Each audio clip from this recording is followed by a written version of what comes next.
Oui, bonjour, Cathy du service assistance, que puis-je faire pour vous? Je suis avec mes enfants en voiture, on s'est arrêté parce qu'il y en a un qui voulait aller aux toilettes, mais la voiture redémarre plus, on est en pleine montagne, il fait nuit, en plus il se met à neiger. D'accord, je vous rassure madame, on va pouvoir intervenir. On va faire le point ensemble sur les garanties de votre contrat et après je vais regarder pour vous envoyer un dépanneur le plus rapidement possible. Oui, parce que j'ai mon bébé avec moi, j'ai pas de quoi faire le biberon, tout est resté au chalet, donc oui, c'est vraiment urgent. Vous inquiétez pas, je vais commencer peut-être par prendre la plaque d'immatriculation s'il vous plaît. Faut que je ressorte, c'est ça, ou c'est écrit quelque part sur les papiers de la voiture? Alors tout en haut sur la carte grise.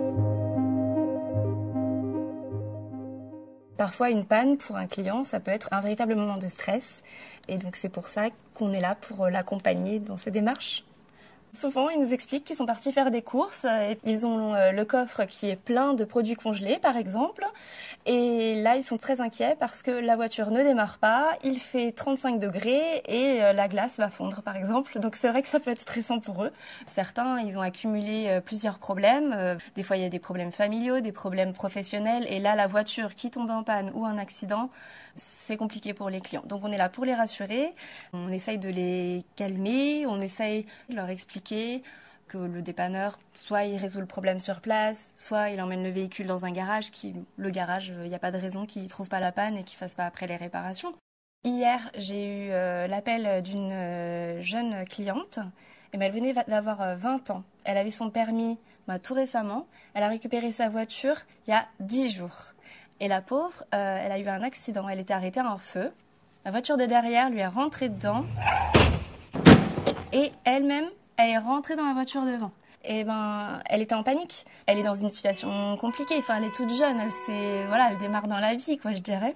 Moi, je ne fais pas partie du service sinistre. Et ce que j'ai fait, c'est que je l'ai mise en relation avec mes collègues du service sinistre. Comme ça, tout de suite, ils vont pouvoir lui dire si oui ou non elle est responsable ou pas.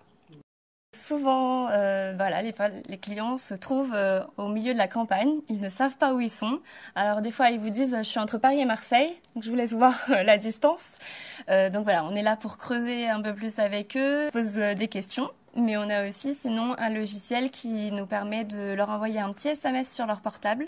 Et ils peuvent cliquer sur ce SMS et ensuite nous on reçoit leur géolocalisation. Oui, bonjour, Cathy du service assistance, que puis-je faire pour vous? On a beaucoup de clients au téléphone. Tous les jours, on prend beaucoup d'appels. Chaque situation est différente, chaque client est différent. Il faut s'adapter aux clients. J'ai eu, par exemple, récemment, un client qui voyageait donc avec son véhicule, mais derrière, il avait un van avec 2 chevaux à l'intérieur. Quand il y a des chevaux, c'est toujours plus délicat, surtout quand c'est des chevaux de compétition, par exemple. Les chevaux de compétition, il faut les bichonner. C'était une crevaison. Quand j'ai eu le client au téléphone, j'ai pensé à récupérer les références du pneu. Et du coup, je les ai données au dépanneur. Le dépanneur, il a récupéré un pneu et il a changé la roue sur place. On prend le maximum d'informations que nous donne le client. Des fois, le client va vous dire la voiture ne démarre pas, mais elle fait clac, clac, clac.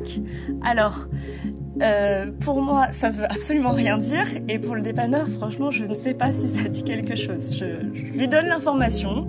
Et puis, si après il peut deviner ce qui se passe, c'est parfait. On a des objectifs de temps, un délai moyen donc de communication.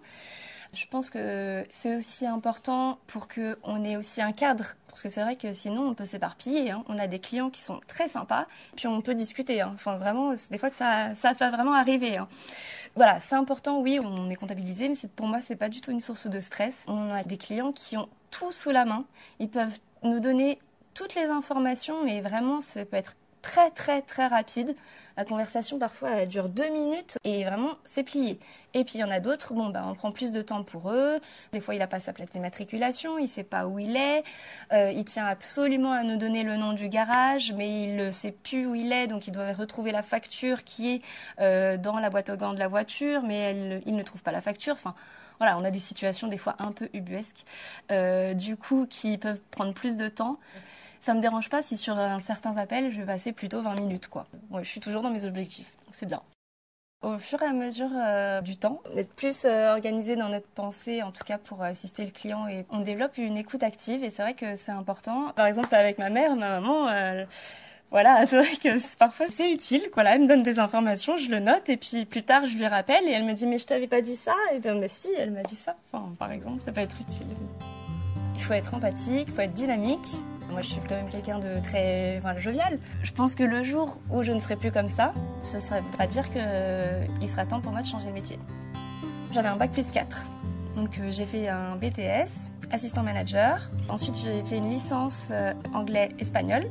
Et j'ai fait ensuite un M1, relations clients.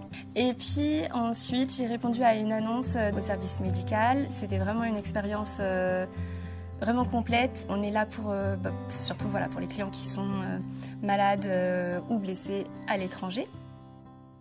Un des premiers appels qui m'a marqué, c'était un couple qui était en voyage, un voyage de noces. Il me semble que c'était la Réunion ou l'île Maurice, enfin quelque chose qui faisait rêver. Et puis voilà, le pire vous arrive. C'était une demande pour un rapatriement de personnes, mais du défunt. Donc c'est vrai que c'est un appel qui m'a touchée. Je me suis rendu compte que finalement c'était quelque chose d'indispensable. En fait, c'est un métier indispensable. C'est une situation où cette dame, elle a perdu son conjoint. Et c'était quelque chose de très difficile pour elle. Et c'est on est surtout au médical. Il faut vraiment l'empathie, il faut vraiment qu'elle soit présente. Oui, j'ai trouvé ça difficile. Mais c'est vrai que je suis assez... je peux être un peu têtue. Donc, du coup, persévérante aussi. Donc, voilà. Après, c'est vrai que ça ne m'a pas arrêtée. Pour moi, c'est vrai que c'est important d'être là pour assister une personne. J'ai pas fait grand-chose pour la cliente. La garantie le permettait. Bon, j'ai mis les prestations qui étaient possibles et puis c'est pas moi qui suis allée chercher sur place le défunt. Mais on a quand même participé et c'est quand même quelque chose de beau.